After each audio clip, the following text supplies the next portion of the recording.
What's going on, guys? This is your channel, TFD, coming back with another breaking update straight out of Indy. And listen, it's official now. Caitlin Clark has no return date. Let's get into it. Let's go. Now, if you've been following the channel, you know I've been saying this for weeks. The Indiana Fever kept pushing that day-to-day narrative, trying to keep hopes up. But let's be real, we've all seen the signs. I've been dropping video after video breaking down exactly what's going on with Caitlin's injury, how it likely happened, and what the realistic timeline could be. And today, we finally got the truth. The Fever have now officially released a statement after further evaluations. Let me read it off to you. Caitlin Clark underwent additional medical testing earlier this week, and the good news is there's no further damage. However, and here's the big part, there's still no set timetable for her return. They said the focus is fully on her health and recovery. Period. And honestly, that's exactly what I expected. If you saw how she was moving after that initial groin injury, you already knew something was off. That first tweak just changed everything. It wasn't just soreness. It impacted how she moved, how she exploded off the dribble, even her ability to defend at full speed. I actually dropped a video earlier today, and if you missed it, I'll clip part of it into this one, where I break down what Michael Jordan's own legendary trainer had to say about Caitlin's injury and recovery. Long story short, putting on that much muscle, that fast, might have thrown off her natural movement and flexibility. And you can see it. The numbers dipped, her quickness looked different, and her instincts weren't connecting with her body like before. So here we are. This is the situation. No clear return date. Rehab continues. And now all eyes are on whether Indiana Fever can manage this the right way, not just to bring her back, but to bring her back right.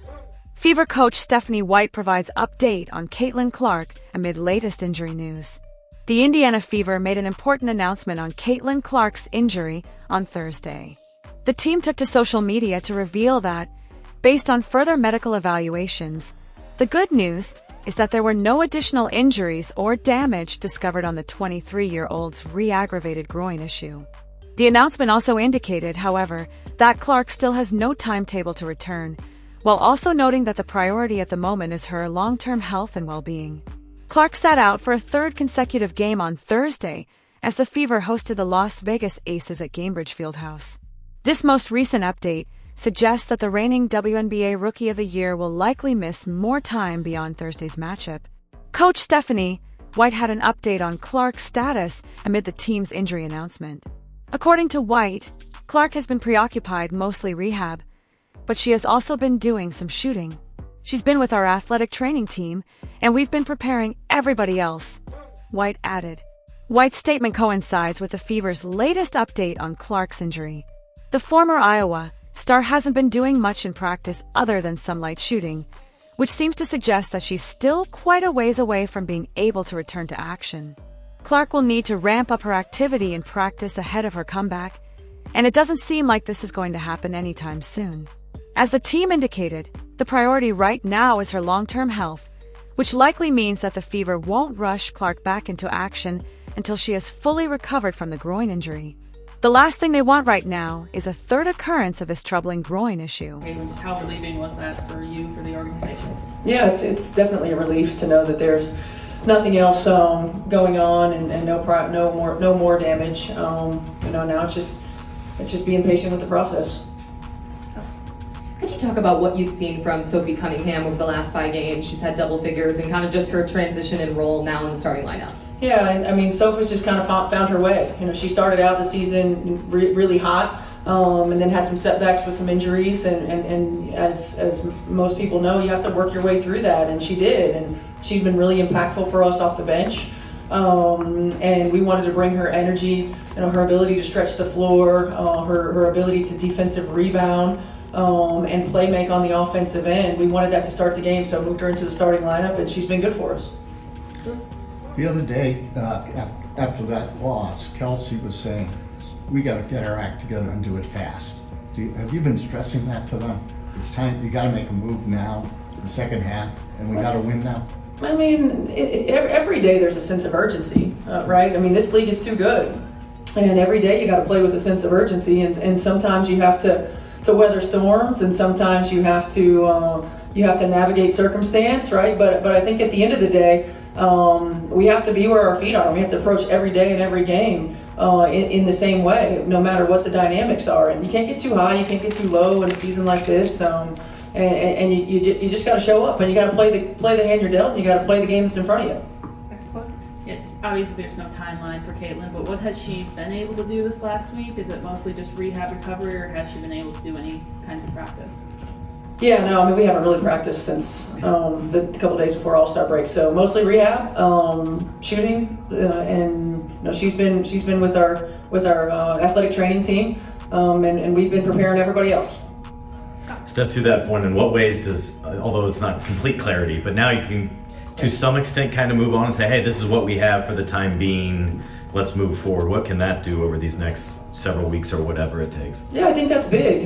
Just the mindset of our group to know that we've got what we've got, to continue to grow and connect in those ways, and not, is she available, is she not available, will she practice, will she not practice, and sort of the disruption that comes with some of that. So there's clarity, and I think that's good for everybody. It's good for Caitlin too, so she doesn't feel any kind of way. She can just approach and attack her rehab one day at a time. Steph, Caitlin presents a challenge in itself for any opponent, but when she doesn't play, how is your team different? I think our ball moves differently. What we run is different. She has such gravity, and her ability, not just to be at the top of the scouting report, but her ability to make everybody better with the ball in her hands. So some of the things that we run are different when she's on the floor than when she's not. We run some more off-ball stuff, a lot less on-ball actions, and I think the other thing is the ball moves sometimes a little bit more quickly, and hopefully side to side. I mean, we've got everybody that's on the floor has to be aggressive offensively. Everybody that's on the floor has to be willing passers and shooters. We got to take what the defense gives us, and I also think it gives us a different look. Defensively, we're smaller, but we're a little bit quicker. And we've got to be disruptive. And then in that New York game, you all, came out like a cannon and got a lead. How do you not allow teams to disrupt what you were doing early? Yeah, I think our mindset, we've got to stay neutral. We've got to know that the ebbs and flows of the game happen. You can't have 5-minute lapses against great teams. They make you pay, and they bury you in those moments. I think we've seen, throughout the course of the season, where we've been really good for long stretches, and where we've weathered the ups and downs of a game, and we've got to be able to do that from a neutral mindset. We can't get into the playing conservative. I felt like in that New York game when New York was making some runs, we stopped hunting our shots. We passed up open shots. We second-guessed ourselves on the offensive end of the floor, second-guessed ourselves a little bit on the defensive end of the floor. And I mean, when you even if it's the wrong thing, when there's clarity and conviction in it, good things happen. And we've got to stay in that with that kind of aggressive mindset. Is playing for Sophie Cunningham to start again tonight, or what's your? Yes. What is it about her, I guess, at the start of the game that you like having her in the lineup?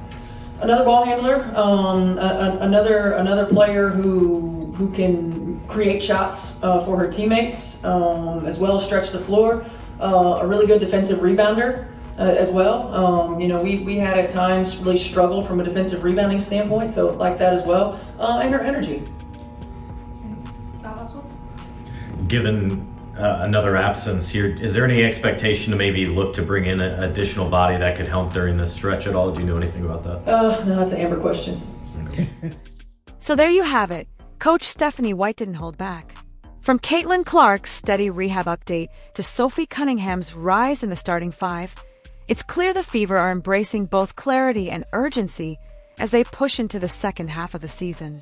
While Clark continues to recover without a set timeline, the team is adjusting, adapting, and finding their identity in real time. White's emphasis on staying neutral, aggressive, and connected says it all. No more waiting. It's time to make a move. Let's see if this group can rise to the challenge.